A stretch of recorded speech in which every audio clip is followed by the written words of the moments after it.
It's delightful. Not sure. Not sure if this is on or not. I guess it is. The light doesn't turn off. Anyway, welcome to this month's Manatee County Port Authority meeting at Seaport Manatee. We're on site this month to go through a few agenda items with the director, as well as hear a few presentations from both the Coast Guard and from U.S. Customs and Border Protection. So with that, I will start, as we always do, with a pledge and a prayer. So we'll start with the invocation with Chaplain Jeff Holton from the Anchor House. Please rise.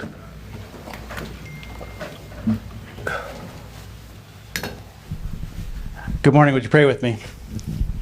Lord, we come to you this morning, and we thank you for the blessings that you have given to us each and every day. Thank you for each and every one of the men and women who have a part to play in this Ports Authority in Manatee County, and for the work that they are doing. Lord, we pray a blessing upon them. We pray a blessing upon our community and upon all of the people that do the work to make it a beautiful and successful place to work and to live.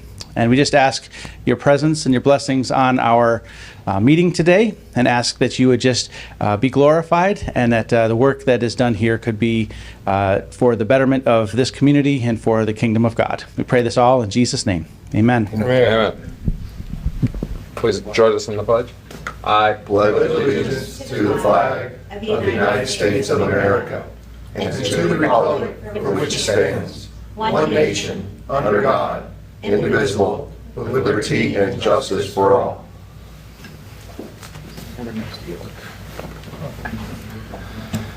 All right, and as we always do in the port meetings, do we have a microphone? We'll do audience introductions.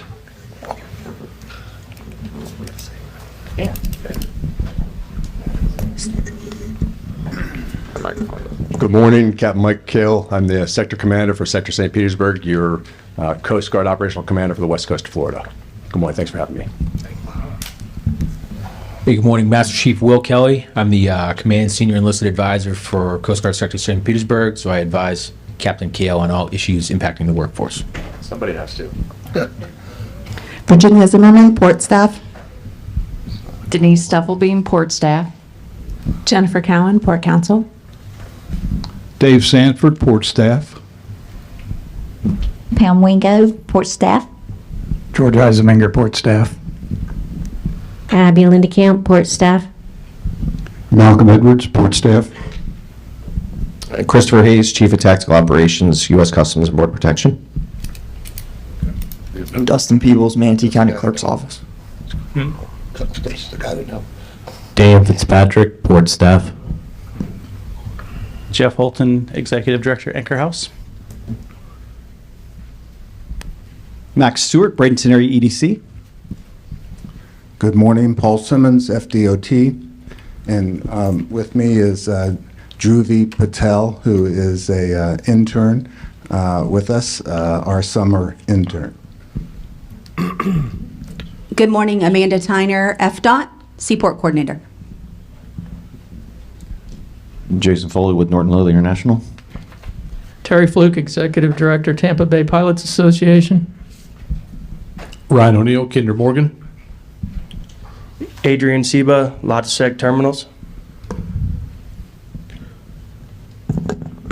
All right, thank you all very much. And today we have two presentations as well as a consent agenda. So we'll go to the presentations, but before we do that, we will. I'm just going to ask if anyone has anything to pull from consent.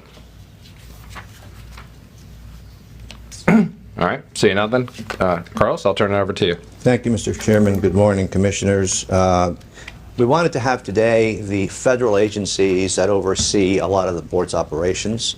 It's important that you have a first-hand knowledge of what occurs, not just by the Port Authority, but by the federal agencies that regulate the commerce that comes through our docks and goes on to the U.S. commerce side.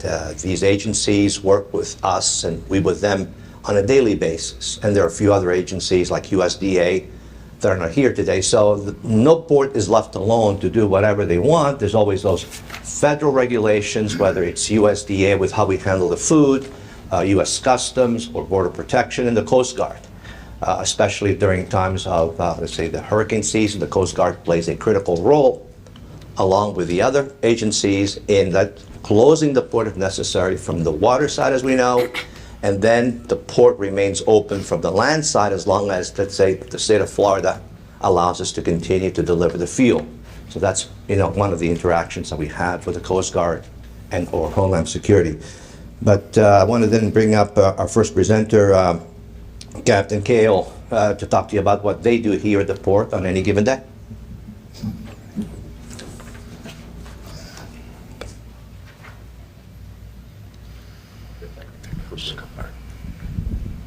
Good morning, Mr. Chairman, Commissioners. Can you hear me all right?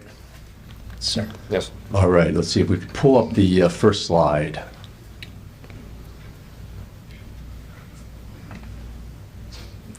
All right, perfect. So with that, first I'll do introduction. So briefly, again, Captain Michael Kale. I took over as what we call a sector commander. The sector is a construct that means the operational commander for our Coast Guard assets for the west coast of Florida.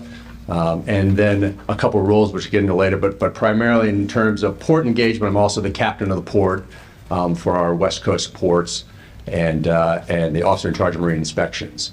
And so with that, if you'd progress to the next slide, please. All right, thank you. It actually looks like, can I change my slides with this? All right, perfect. I'll advance myself. Thank you.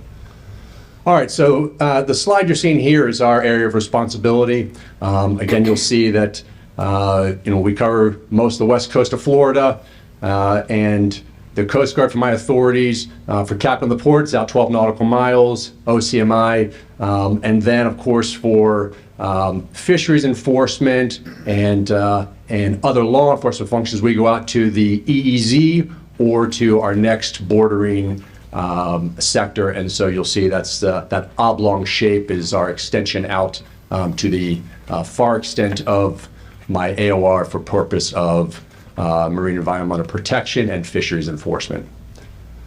You'll see that the sector is constructed of or comprised of about 460 active duty military. I have about, actually right now, 25 civilians, about 200 reservists, and then the piece that many folks don't know about is our Coast Guard Auxiliary. That's an all-volunteer force, and they can do just about every Coast Guard mission with the exception of law enforcement missions, those that would put them in harm's way. And we have a very robust volunteer force. You'll see it fluctuates. It's a little less than that number right now, but about 1,600 auxiliarists in Sector St. Petersburg. Let's see. There we go. All right, so our general organization. So the Coast Guard, those of you that may not be familiar with our service, first of all, we are a global organization, though primarily we focus on homeland defense missions here for the United States. We do have forces around the globe. I won't cover all those today, but much of that is in support of DoD commanders. We have what are called port security units that do just that port security for locations overseas. Our larger ships, which we call our ship's cutters. We have cutters around the globe right now doing a variety of missions, capacity building, maintaining laws on the high seas. We've done piracy, a variety of missions there. But most folks will be familiar, and my work is really a series of missions that I'll cover here in the next slide, but for in CONUS, United States, and then our OCONUS states, Hawaii, Alaska, and our territories. And so our construct is we divide our service into two hemispheres, much like the other services. We have an Atlantic Area Commander and a Pacific Area Commander. I work directly for our Atlantic Area Commander. He's out of Virginia. And then we have, we further divide to what are called districts. So our district commander, we just had a brand new district commander take over on June the 9th.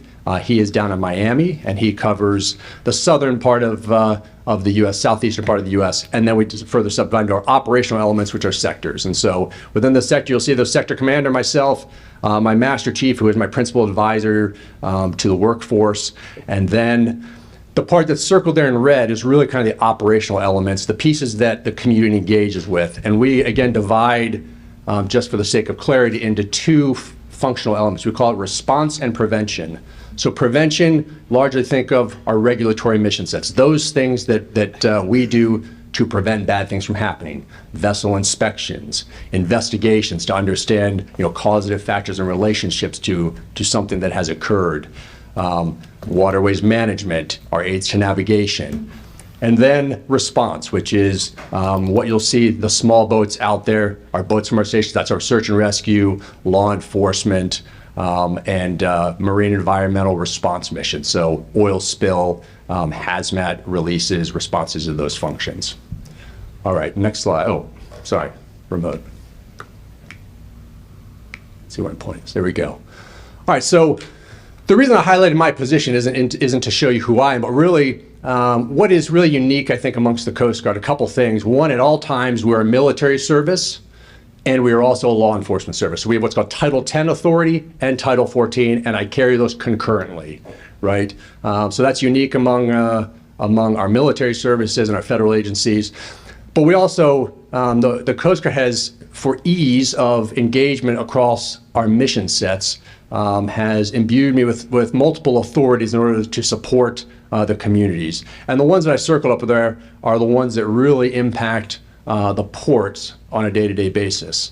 The ones not circled, that's my search and rescue mission coordinator, so overall responsible for search and rescue. But those other functions you see there, officer in charge of marine inspections.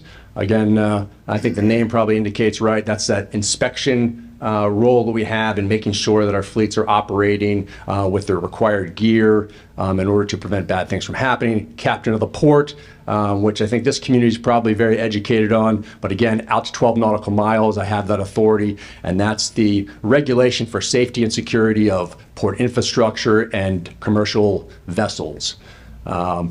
The Federal Maritime Security Coordinator, that's a function that was created post 9/11.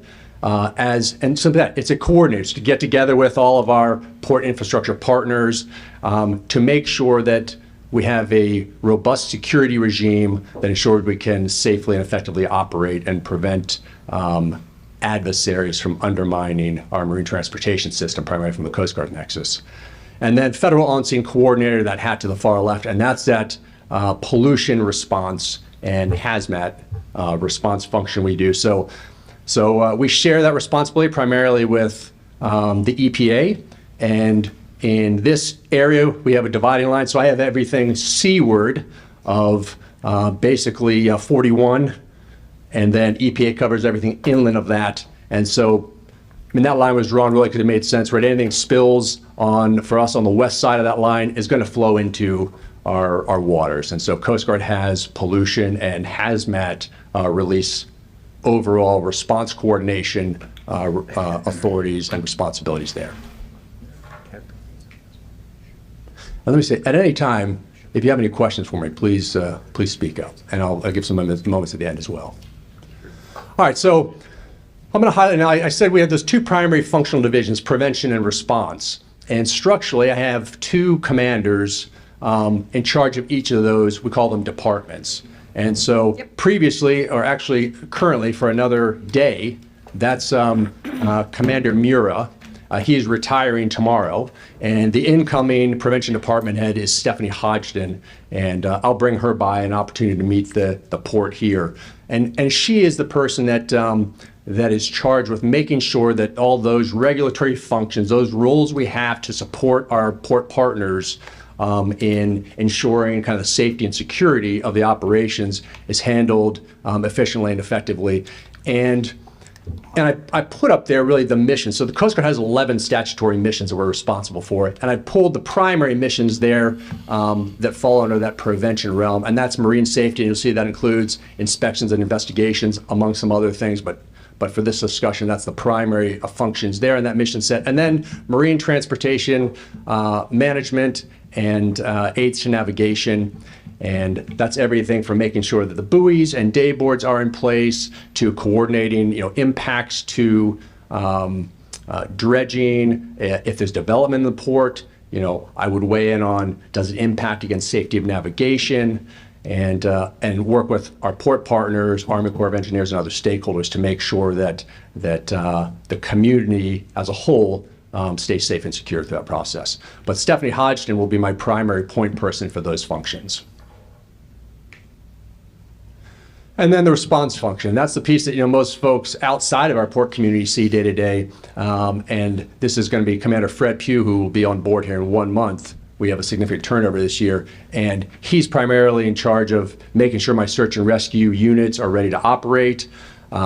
He does our port and waterways coastal security mission. That's really our escort, the security zone, safety zone enforcement, maritime law enforcement, and those are the functions that in this AOR that mission set primarily encompasses, and that's drug interdiction, migrant interdiction, fortunately here to a lesser degree, and then living marine resources. That's all the fisheries enforcement primarily.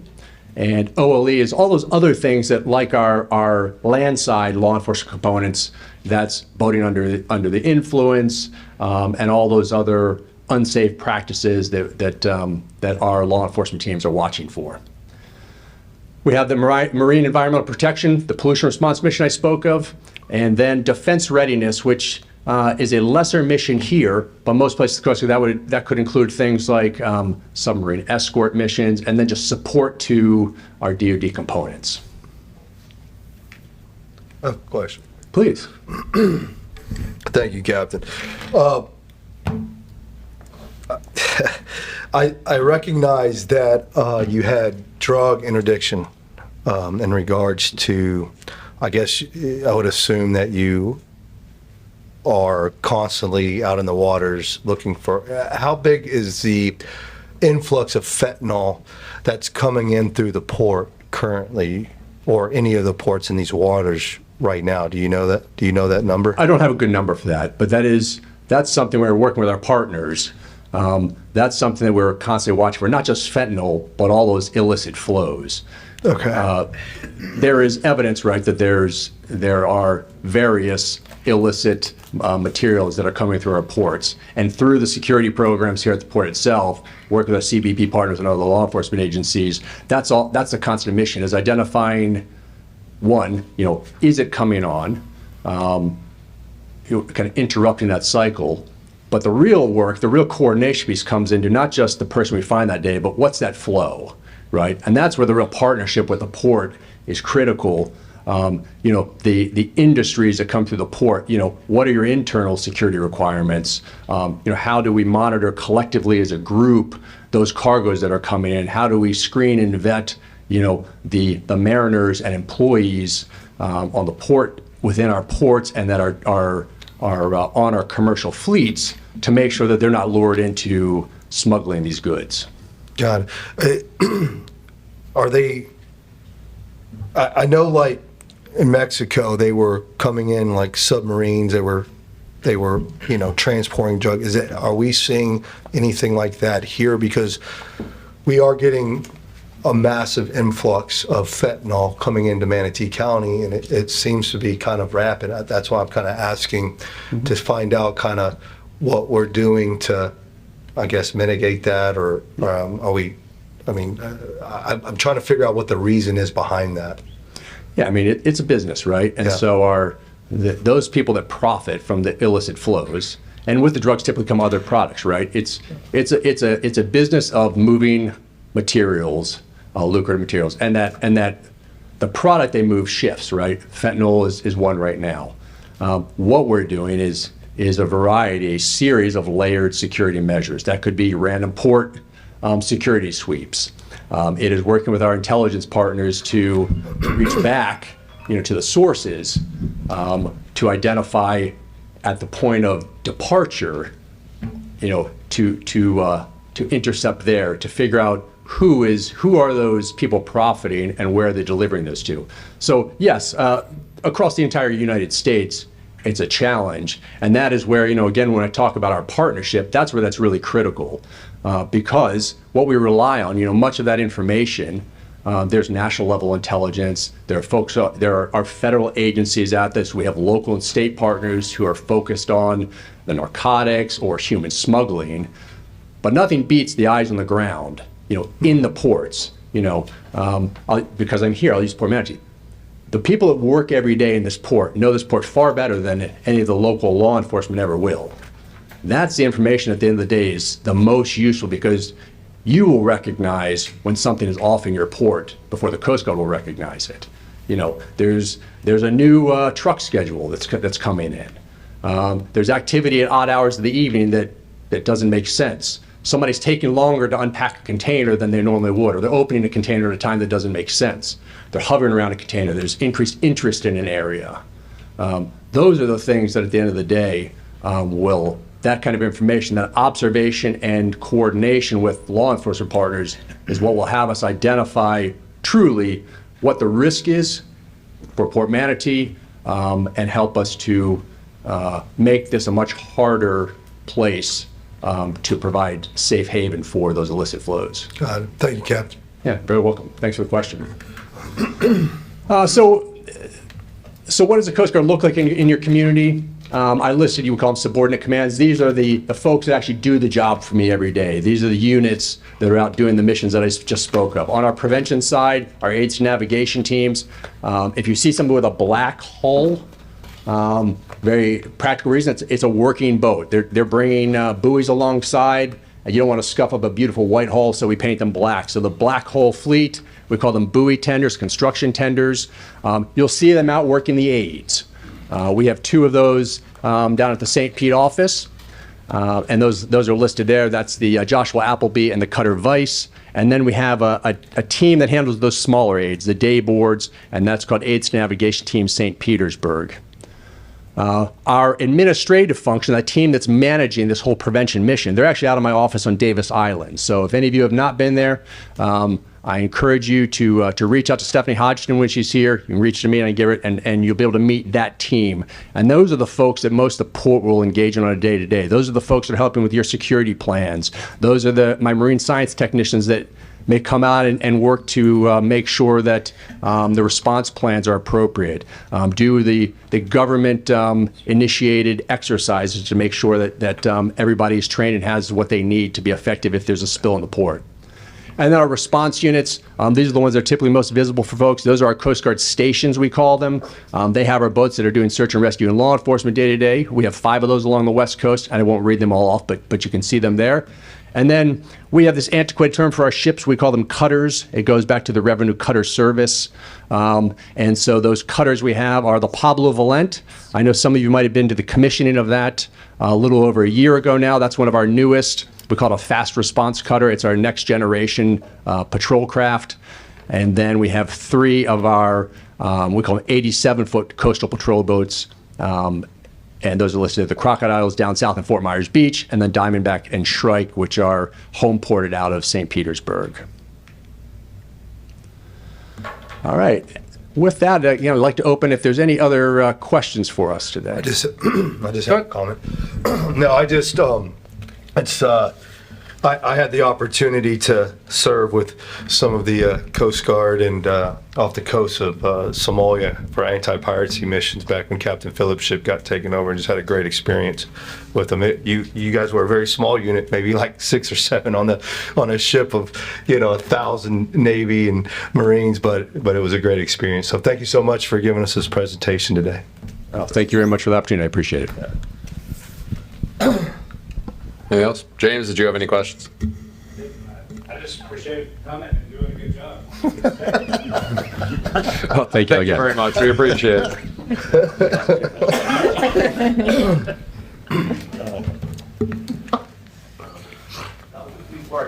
Quick comment. As you can tell, we work with the Coast Guard every day, with Customs and Homeland Security every day. And we also, as Captain said, we also get inspected, and we get reviewed for the plans and what we call the Facility Security Officer Program. So every company at the port has to go through training known as the Facility Security Officer to ensure that they're also watching out for those changes in patterns that may indicate something that could be happening, and then reporting it to the Coast Guard. It's a team effort. Very little goes unnoticed. If somebody, starts working at night when they were never working during the day, we're gonna, the Coast Guard might see it first, but we're gonna notice this, and so those changes or deviations in procedures or patterns that shouldn't be there, will be noticed, and so therefore we help, the Coast Guard and Homeland Security to maybe look in that direction a little bit more if we see something that, of course, they, with only a few officers on the port at any given time, might not be able to detect so easily. So it's really a good team effort. As Captain Gale said, it's really a three-pronged approach: the port, Coast Guard, even USDA and Homeland Security. So now, the Homeland Security side, I'm going to have Chief Hayes come up and tell you the other side of the story from their perspective. They also have an office on the second floor of this building. And we work with them again. They're probably the most on port of anybody else because of the inspection facilities and the inspection of containers and boarding of the ships that occur on any given basis. Our volume has grown, exponentially over the last few years. We've gone from maybe 20,000 containers to almost 200,000 containers, and that requires more inspections. So, please, Chief Hay, come on.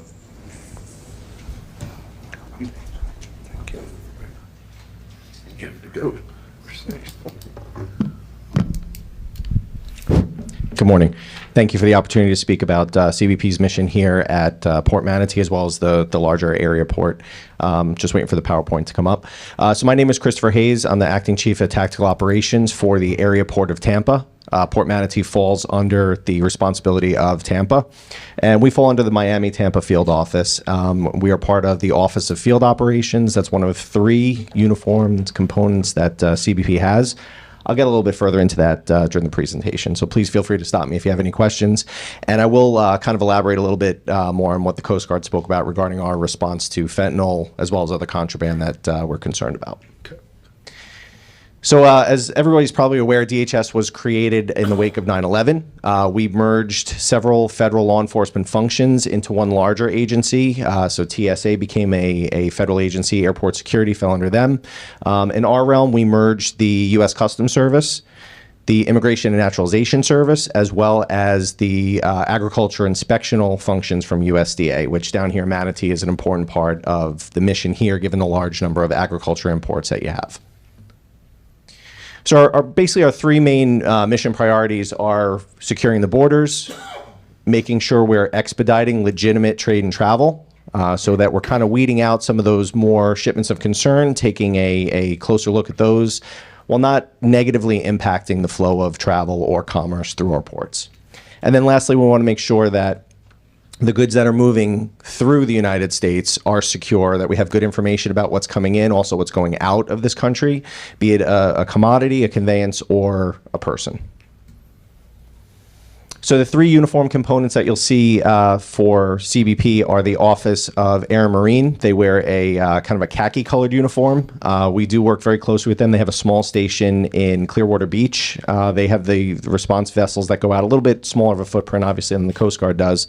But they do work closely with field operations as well as with the Coast Guard, state and local law enforcement partners to kind of monitor the coast and any maritime small boats that may be coming in smuggling or doing migrant interceptions at sea. You have the Office of Border Patrol. Again, they do have a small office in Tampa, but you're probably familiar with the news. They wear a green uniform. And basically, they're charged with securing the border both on the northern and southern parts of the United States in between ports of entry. So kind of in a little bit more austere environments than where my office operates. And then finally have the Office of Field Operations. That's who I work for. So we have uniformed CBP officers as well as agriculture specialists. The difference there is the agriculture specialists have a science degree and more of a science-based background. They don't have law enforcement authority in that they don't have weapons carrying authority and they don't have arrest authority, but they do inspectional work to make sure that there's no agriculture or bioterrorism threats in any of the commodities that are being imported into the United States.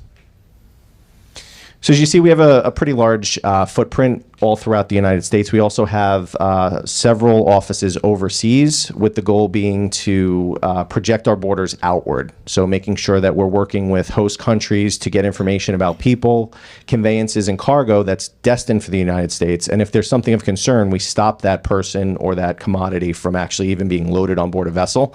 That way we don't have to deal with it here. And I'll get a little bit further into that in a minute, but that's kind of our national footprint. For field operations, we work for what's called a field office, similar to the Coast Guard. Border Patrol operates on what's called a sector model, and then Air Marine just has Air Marine stations that they refer to.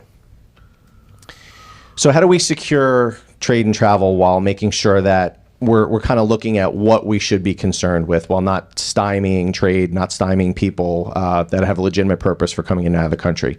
We do that through what's called risk segmentation. So we try to gain a lot of information from importers, from shipping lines, from airlines, cruise lines about who and what is coming into the United States. There's a pretty robust targeting framework that we have in place.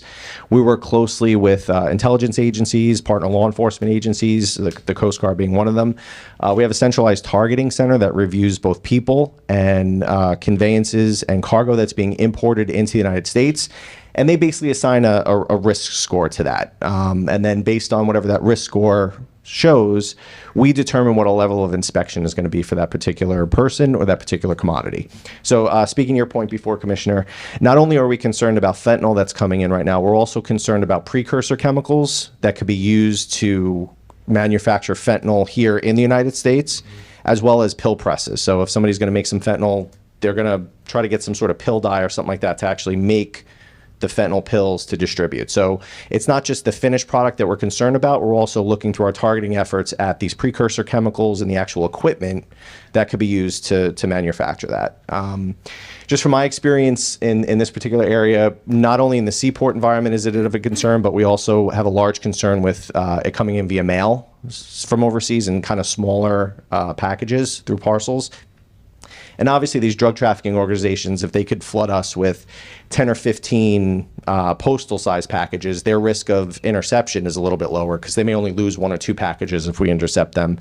Whereas if we find a 40 or 20 foot container, they're out a lot more money, so to speak. So we do have kind of a multi-mode approach to targeting and inspecting all means of importation, looking for that. You mind if I? Oh, go ahead. Have you seen an increase in the last, let's say, 3 years of an uptick of those items being imported into this area? Well, I've actually only been working in this area for 2 years. I came here from Savannah, Georgia, but in Georgia in the Southeast, yes, we have seen an uptick in that. We have been very proactive in our targeting efforts to kind of look at who these importers are, whether it's in the mail environment, the air environment, or in the sea environment, kind of sharing that information with our state, federal, and local partners to do a little bit longer term investigation. Like it's great if we stop that person that has these pills when they're flying in and we do that seizure, but where were they going? Who bought their ticket? Kind of connecting the dots, so to speak. And these are not short, easy investigations where we just catch somebody at the airport or we, find something in the express consignment facility in the mail environment. We seize it and then we move on. These are kind of very complex, far-reaching, long-term investigations that we engage regularly with partner agencies to facilitate. So we have seen an uptick in it. We have taken as an agency a proactive approach to also protect our workforce. We've deployed Narcan. We have medical providers that are dual-trained officers to make sure that we're going out and doing these inspections, that our workforce is safe, and that we're able to effectively target and inspect these containers safely. Yeah, I would assume that being on the west coast of Florida and close to the Panama Canal, that this would be a hot haven for those types of things to happen. Have you also, with the borders that are open currently right now, have you seen a decrease in human trafficking through ports or anything like that? So these complex multinational criminal organizations basically coming at us from all directions. So we haven't necessarily seen a reduction in other methods or modes of illicit behavior with nexus to the border. We just continually see them evolve, and they're kind of coming at us from all directions. So we have to be a little bit nimble and adroit in how we respond to these threats. Sometimes I liken it to putting your finger in a dam. Where's the next leak going to be? And we have to be kind of skillful and calculated in how we respond to that. We are also sending in from this area resources to the southern border to augment the situation we have there in terms of migration, in terms of fentanyl that's coming across the land border, because we are seeing a pretty significant uptick there, as everyone's well aware. But here, really, our concern in a seaport environment too is really those precursor chemicals and that machinery that these organizations are using to manufacture fentanyl. Okay, thank you. Thank you. Anyone else? Oh, Sorry. go ahead. So also we want to make sure we're collecting revenue that kind of protects how we're able to accomplish our mission. Next to everyone's favorite, the IRS, CBP is the second largest revenue generating service for the federal government. And we wouldn't be successful without our partnerships, both public through, close working relationship with the Coast Guard, other federal law enforcement agencies, our state and local law enforcement agencies, but also stakeholders, the shipping agents, the port authorities, customs brokers. All these individuals kind of work collectively to make us as successful as we've been through collaboration, open communication, and teamwork. So we wouldn't be able to do what we do without the partnerships that we have. So on a typical day, we secure about 7,000 miles of border. That's between Canada and Mexico, as well as the coast. We have 95,000 miles of tidal shoreline that we're responsible for. That's mostly where our air and marine operations come into play, along with assistance from the Coast Guard. And field operations operates at about 330 ports of entry. And there's 139 Border Patrol stations divided along 20 sectors throughout the United States. And like I said, Tampa does actually have a Border Patrol station. We see about 1 million passengers per day. That's in all environments we operate in. We process about 74,000 trucks, and 159,000 privately owned vehicles come across the land borders, both the northern and southern border. So a typical day, Border Patrol agents will apprehend about 1,000 people. That obviously changes day by day. Sometimes it could be more, sometimes it could be less. We see about 4 tons of drugs, and we seize about $300,000 to $500,000 in undeclared currency every day. This is throughout the nation. We seize $9 million worth of products with intellectual property rights. A lot of people, talking about narcotics and migration, people forget too that we have a trade protection mission, and we also make sure that the goods that are imported into the United States are safe. There's no harmful chemicals. There's not a choking hazard, anything of that nature. So through that, we seize almost $9 million worth of goods. That could be something, like a counterfeit Gucci wallet, all the way up to a children's toy that's tainted with lead and chemicals that, could hurt one of our kids. So that's another part of our mission that doesn't get as much attention. Yes, sir. What imports coming in from China? Or do you see a massive amount of Chinese imports coming in to these ports as well? By virtue of geographically where we are, we don't see as many imports from China on the west coast of Florida as I did, say, when I worked in Savannah or when I started my career in Newark, just by kind of nature of geographically where we are. We do get some imports from China as well as India, Pakistan, but a lot of what we see is coming from Central and South America. Okay. Yeah. And then every day we identify over 500 individuals that have national security concerns. It's kind of alarming, but again, the system is working the way it's supposed to, using that layered targeting approach, sharing information to target those individuals and apprehend them. And then our agriculture specialists discover over 400 pests at U.S. ports of entry. So again, the big part of what we're seeing here in Manatee and the big part of your growth is agriculture focused. So the agriculture specialists with their science background do an incredible job of inspecting the fruit and the pallets and things of that nature that come into the United States. They also check the actual container structure to make sure there's no hitchhiking pests on there, which, given that we're in Florida, if one of these things gets in, it could be devastating for our local agriculture economy here. So again, I spoke a little bit earlier about pushing the borders out. I'm sorry. So I just have a question actually about the ag inspections. So from the CBP perspective, you're really looking at threats that could be coming in through these these agricultural products. How do you interact with for example, USDA? Are they more checking the quality and safety of the products? So the agriculture specialists that we have on staff here are actually trained by USDA, and USDA provides sort of the scientific logistical support to help identify these pests. So USDA writes the inspection manual that the agriculture specialists that work for CBP utilize in their inspectional activities. They also provide the scientists that identify the pests, right? So if an agriculture specialist here is examining some pineapples and they find a bug in there, they will take that bug out, they'll put the shipment on hold so it doesn't leave the port, they'll seal the container up, and then they will send that to a USDA scientist for identification. So that scientist has much more detailed training to make sure is that a pest we've seen before? Is that something of concern to our local economy? Or is it just kind of an innocent bug, that just happened to be kind of enjoying the pineapple for the ride from Costa Rica. So they do work very closely with USDA, and USDA does have training oversight and operational oversight over that component of our operation. So on the ground, it's really CBP who's actually here at the ports doing Yes. that on the ground kind of inspection. Then when something is discovered or there's a problem, it's kind of moved over to scientists at USDA. Yes, that's correct. So if there also is say there's a pest that's discovered and the container has to be fumigated because that pest is actionable, so it's a dangerous bug that they've discovered, USDA will come out and they supervise the fumigation of the container to make sure that the pest has been eradicated. Thank you. Okay. So CBP as a whole has a pretty large international footprint. I was fortunate enough to have the difficult assignment in Dublin, Ireland for 2 years prior to coming back stateside.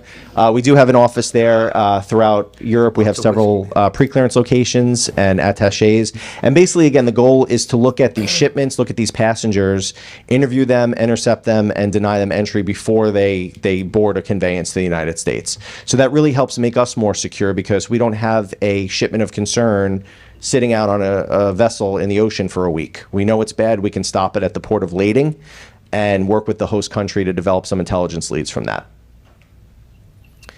So kind of where are we going as an agency looking forward? As we mentioned before, this particular port is experiencing pretty astronomical growth. We're working closely with the Port Authority to install radiation portal monitors to kind of meet that uptick in containerized cargo. We want to make sure that we're screening the cargo for any radiological threats. Recently, we deployed a newer generation large-scale X-ray machine here, which does a better job than our previous generation X-ray machine of scanning containerized cargo. You may see if you come through the airport, we're using facial recognition software a lot more robustly than we had in the future. That started out as a pilot program down in Miami several years ago, and now we have deployed that in the air environment here in the Tampa area.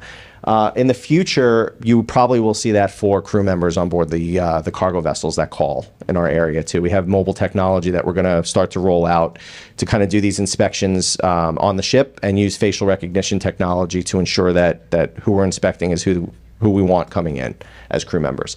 We're using mobile applications mostly in our passenger environments to expedite processing. And then we want to make sure we're expanding our trusted traveler program. So you probably heard of Global Entry, Nexus. In the trade environment, we have CTPAT, where we have a very close relationship with trusted trade partners that are kind of subjecting themselves to additional oversight and additional inspection from CBP. And what that does is that helps us kind of hone our risk segmentation matrix that I spoke about earlier. So the more information we get from these entities that allow us to kind of vet them and decide, hey, is this a good company? Is this a bad company? Is this company going to share more information with us that we can make a better risk determination about their commodity or their conveyance? That helps us with that risk segmentation. So if we can kind of get those partnerships in place, receive that information and do our vetting, we can focus more on higher risk shipments, which in whole makes our operation a little bit more efficient. And then we leverage public-private partnerships. You'll see that through our reimbursable services program, whereas the importer or the Port Authority is paying directly for services outside the core hours of what we normally provide. So that helps us to facilitate trade or travel quickly because we're able to have officers available to clear a ship or clear a plane outside our normal working hours without the agency incurring additional overtime expenditures. That's borne by the trade partner that would like it. That's pretty much it. Any questions from the commission? That's great. James? Mr. Satcher? How you interact with Carlos jumped over you. Sure. So believe it or not, the TWIC program is actually run by TSA. They maintain operational oversight with assistance from the Coast Guard. So from CBP standpoint, we are just really concerned with any derogatory information that a TWIC holder may have had with CBP through our intelligence holdings, or if they have any sort of adverse immigration history. So that's where we work very closely with TSA and with the Coast Guard with that. On a daily operational level, I've been fortunate enough at this particular port to come out pretty much on a monthly basis where we do joint operations with the Coast Guard, with TSA.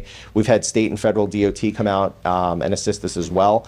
And basically the goal of that is to just have a operational relationship with these partner agencies to secure the port and sort of put our communication plans and our tabletop plans into action on pretty much a monthly basis. So we do that here as well as up in Tampa at the cruise terminal and the container terminals. All right. Commissioner Satcher. Thank you for being here, and to both of you for coming and talking. I want to ask a question or I will not ask a question. I'll just make some comments because concerns for everyone.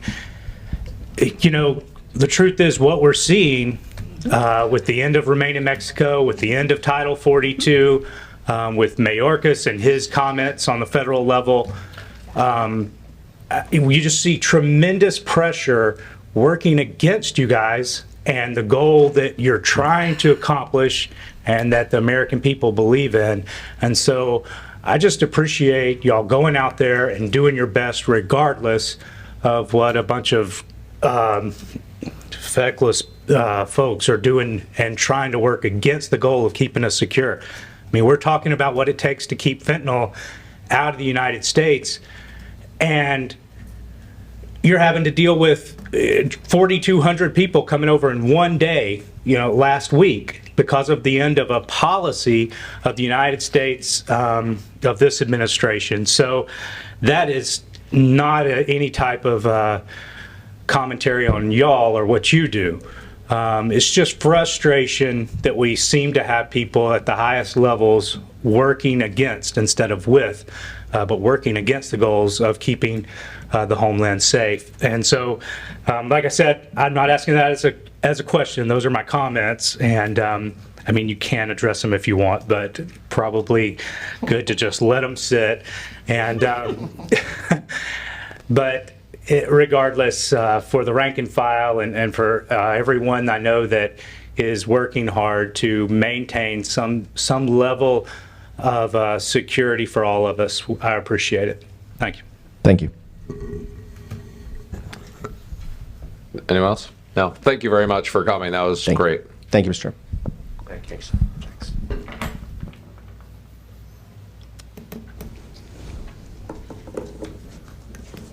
If you don't have any other presentations, I'll go to consent. Please. That's correct. Yeah, there are no other All right, so presentations. nobody pulled anything from consent. I'll open up the consent agenda for public comment. If anyone has any public comment on any of the consent agenda items.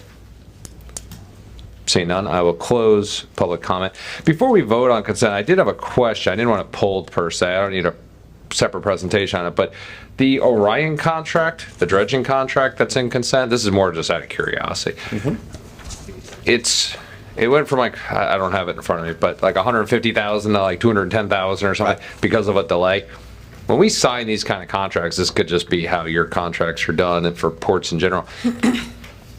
It took them 2 extra days to do it, so we paid them an extra like $60,000 for them taking 2 extra days to do it. Yeah, how is that our fault? Typically, like in other worlds, you sign a contract for performance at 150, and if they do it 2 days late, they actually pay you a penalty for delayed performance. Here, we paid them additional funds for taking longer to do it. I mean, in theory, could they have taken 6 months and it would have cost us $1 million? I mean, how long could they have dragged it? So that's more of a curiosity on how our dredge contracts work and why we're paying more money for them taking longer when in theory we're kind of losing use of that canal for that period. True, and this is always an issue because of the unknown, let's say, conditions of a dredging, let's say, a project. But we have that ongoing situation with many projects. But Dave, of course, having been at the Army Corps for 30 years, he's the expert on how those things work and what the problems are and why we had to pay that. You want to discuss that a little bit and maybe talk further about the dredging overall and how that affects us. Okay. Good morning, Dave Sanford, Deputy Executive Director. The dredging contract that was originally let for the prime contractor was supplemented by the prime going to Orion to assist them. So we have a sub coming in to do the work around the berthing areas because they had the right equipment. And it's a bit of a vague process because even though they've got their surveys and their charts, they don't always know what they're going to encounter. Sometimes there's a lot of hard material that is difficult to get up. It takes more time. But the primary issue has to do with ships on the berth. So we'll have a vessel on a berth that's scheduled to be dredged, but the contractor can't get to that berth because of the vessel that's there that was supposed to have left yesterday that didn't leave until today. So those are the types of delays that we see. And the contracts specify a number of days. The contractor assesses the job, the type of equipment that they're using, and they will say, okay, we can do this in 6 days, and we will agree based on our experience of having done that prior. But these situations occur. In this particular case, there were ships on berth, so they had to come back and take additional days to complete the job. Okay, so this was a delay as a result of the port delaying their ability to perform, not a delay on their part because they just took longer to do the job. That's correct. Okay, that's it. Like I said, it wasn't worth pulling it because it didn't require a separate vote. I just wanted to make sure I understood. All right. Sure. Thank you very much, Dave. All right, if there are no other comments on consent, we'll vote. All in favor of the consent agenda, please say aye. Aye. All opposed? Oh, I'm sorry. I thought we did make a motion. Chairman, I'd like to make a motion to approve the consent agenda. I'll second. All right. Madam Clerk, there's a motion by Commissioner Van Osterbridge, second by Commissioner Ballard. All in favor, please say aye. Aye. All opposed? Madam Clerk, it is approved unanimously. Now I'll go back to you, Carlos. Thank you, Mr. Chairman, Commissioner. Now that the dredging, which has to go on periodically in order to maintain our 40-foot plus one, is obviously a critical component of being able to bring in the larger ships. And there are very many variables, as Dave pointed out, a ship on berth or an unknown, let's say, condition while they're dredging that wasn't supposed to be there. There's been times when we have dredged, by our berths and found material that companies have dropped accidentally that we can see. Like aluminum, like, anything you can find, because when you're working the ship, not supposed to, but things fall in the water and you only find them, until you start dredging. And is it 20 feet, 20 feet in, is 25 feet in from the berth out. That 25-foot marker is under our responsibility, in fact, not the federal. So we also have to pay for that portion of the dredging. They do the main federalized channel, and we do our own dredging at our cost within that 25-foot perimeter. I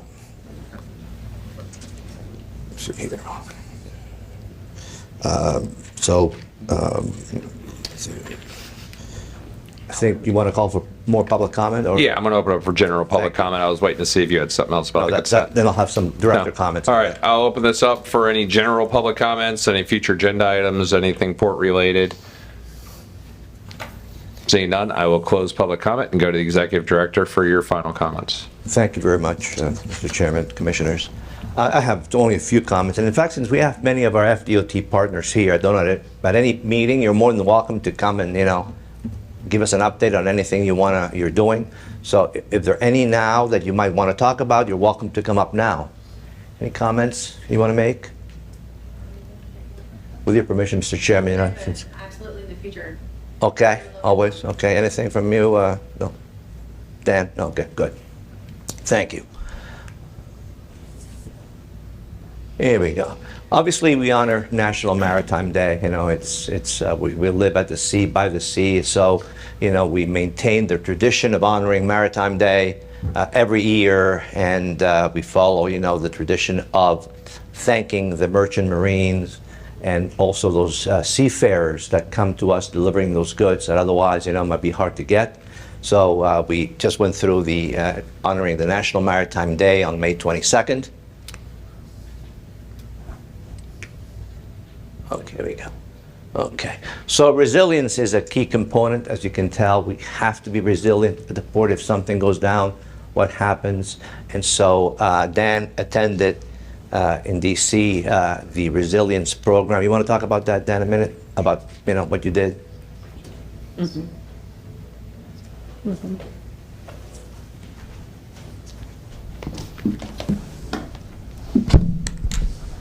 Hey, good morning. Dan Fitzpatrick, Director of Planning and Project Development for Seaport Manatee. So as you can tell, we have a really happy group from the pictures. And the reason we're so happy, this group of port directors from 7 ports, Port Miami, Port Canaveral, Everglades, Jacksport, Tampa, Panama City, Seaport Manatee. We used to all go up in full force, and this was the first time that we've done it since COVID. And I think they just opened up the Capitol and everything again in early January of this year. So it's all back to normal. And it's important for us all to go up as Florida ports to show a unified voice. And it's, as you can see, it's a very visual thing. When Rick Scott, Senator Rick Scott, Senator Marco Rubio, all of our Florida delegation sees all of our port directors there. It's a great visual for the rest of the year. When we give them a call, when we send them an email, when we're asking them for letters of support, they know that we're unified in Florida, and when we're asking for something, we're asking for a group, and we think that it's important. So that's why we went up, and we went up with some statewide issues, and an example of that is making sure, and this was right before the debt limit was passed, so for context, we were making sure that important stuff didn't get cut for seaports. And one of our 2 main items was making sure that Customs and Border Patrol was fully funded for all of their needs for Florida seaports. And we also advocated for seaport-specific items. And we have a number of grants out there for requesting federal funds for Seaport Manatee. Our container yard, we're asking for more money. Our new rail yard, we're asking for some money for that, and those are outstanding. But it's also important to establish those relationships now with congressional offices, so that when we call in the future and we ask for a letter or we ask for a call to U.S. Department of Transportation, that this isn't the first time that they're receiving that request. So, that's it. Great trip. For those that have done it, I had 13 meetings in less than 24 hours. I'm sure you've done that before. Lots of talking, lots of water drinking, and then you fly back home to sunny Florida. So thank you. Any questions? Okay, thank you, Dan.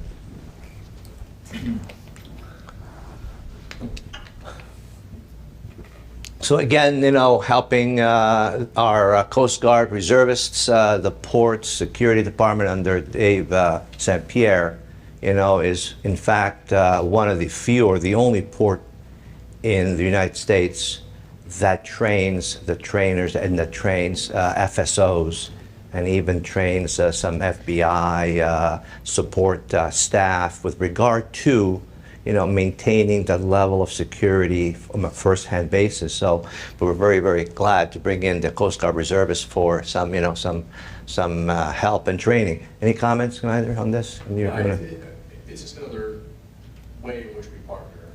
So it's about that. Very appreciated. I'm very conscious of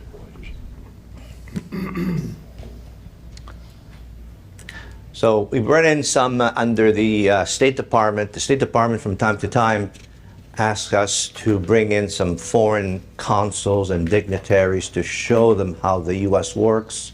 We do it every time they ask, and this is an opportunity to have some consul generals, some honorary consul generals from various countries, as you can tell, come and tour the port so we see how we do business. This helps when we want to do something overseas, that we can reach out to them and say, hey, remember when you were here? Well, we have a question for you about this. We want to go in and talk to your port director in your region. And so it helps with facilitating that kind of trade and commerce. And that was done this month, or last month, I should say.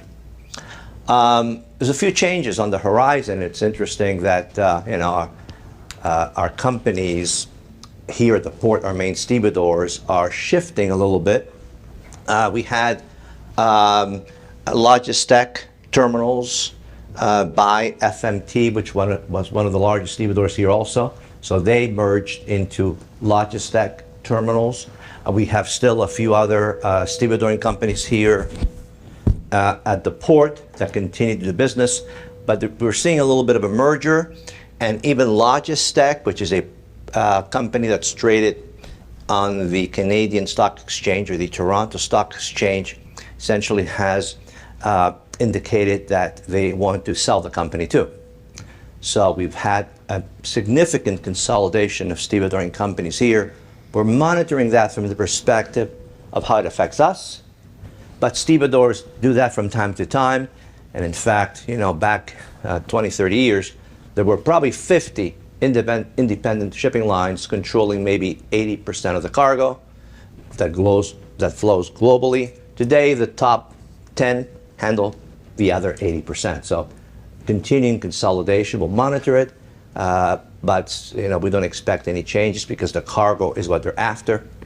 And these mergers and acquisitions will continue probably over the next few years. So, do we have like a long-term contract with them, or we do?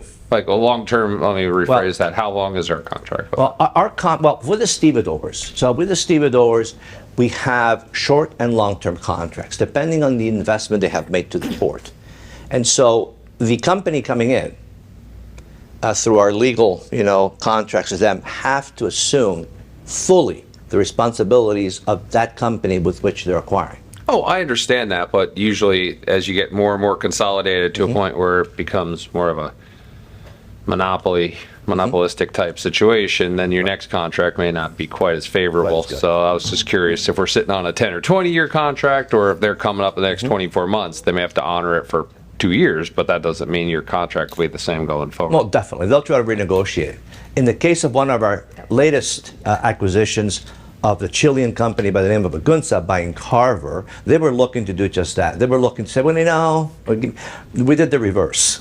We raised the revenue with them. We raised the contract, made it longer for more money.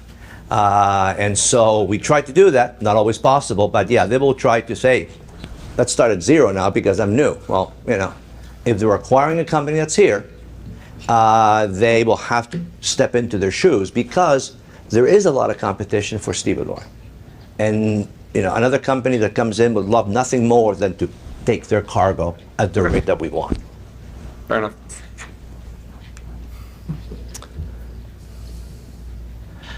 Again, as you heard from Coast Guard and Homeland Security, the perimeter, the fencing, maintaining that is crucial so we don't have anybody coming in under the fence or over the fence. So we have that continuing improvement going on. We handle most of our goods through containers, and the containers have gone from about 5,000 a year, 6,000 a year, 10 years ago, to nearly 200,000 last year. This drives the inspection requirements. This drives the amount of Coast Guard and Homeland Security inspectors we need to be able to handle that. And so, but we're continuing based on the demand to grow the container yard. It's not cheap. Container yard fully done, fully completed to container specs is around $1.5 million per acre.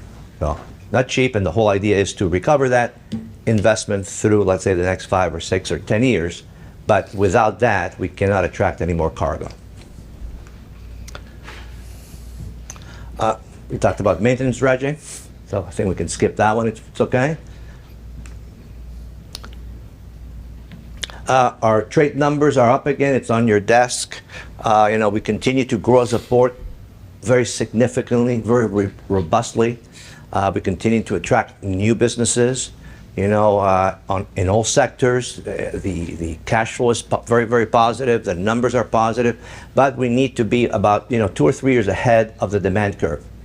And so the whole expansion of the container yard, expansion of facilities, using facilities we've never used before to handle cargo is really crucial to be able to continue to grow the port.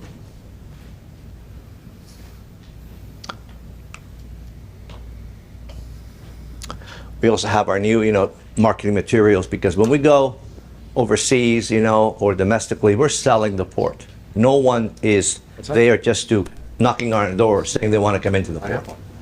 So the whole point is that we leave these marketing materials to keep Port Manatee top of mind. So when they need something, as happened with some customers here, they're ready to call us, they're ready to do business. It's part of our marketing and sales effort. And that's the presentation, Mr. Chairman. Excellent. Thank you very much. Are there any questions for Carlos? Yeah.